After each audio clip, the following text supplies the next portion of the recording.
et fait son chemin et elle a séduit Capingélec, une société de Saint-Jean-d'Illac est spécialisée dans la high-tech.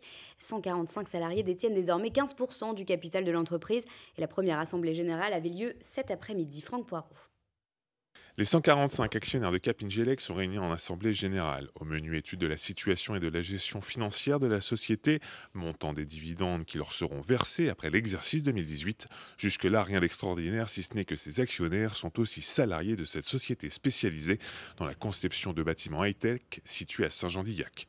Son PDG a décidé l'hiver dernier d'ouvrir le capital de sa société à ses salariés à hauteur de 15% après la défection d'un investisseur. Il a donc proposé à ses salariés de se servir de leur intéressement et participation aux résultats de l'entreprise pour acquérir des actions et d'investir leur épargne s'ils le souhaitaient. Franck Vialard est l'un des cadres supérieurs de Capingelec. Il n'a pas hésité à casser son livret A pour devenir propriétaire en partie de la société qui l'emploie.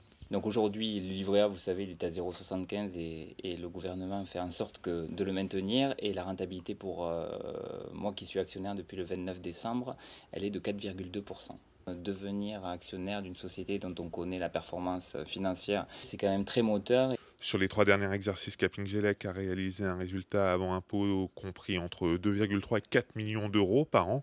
Une bonne affaire donc pour ses actionnaires salariés. Grâce à ce système, le PDG de Capingelec, Jean-Paul Callès, a réussi à lever 1,5 million d'euros auprès de ses employés, dont 375 000 proviennent de leur épargne propre. Son objectif, fidéliser ses collaborateurs, mais aussi assurer la stabilité du capital de la société qu'il a créée il y a 25 ans, en la mettant à l'abri des requins de la finance. Capingelec, on est une boîte atypique parce qu'on a une taille significative, mais on n'est pas un grand groupe et on joue dans la cour des grands. Et donc par rapport à ça, ce métier est quand même très atomisé, l'ingénierie technique au sens large, et les gros veulent racheter les petits. Et je suis sollicité pratiquement toutes les semaines sur des offres de rachat. Je suis très fier d'avoir créé cette entreprise de Capingelec et je souhaite la pérenniser.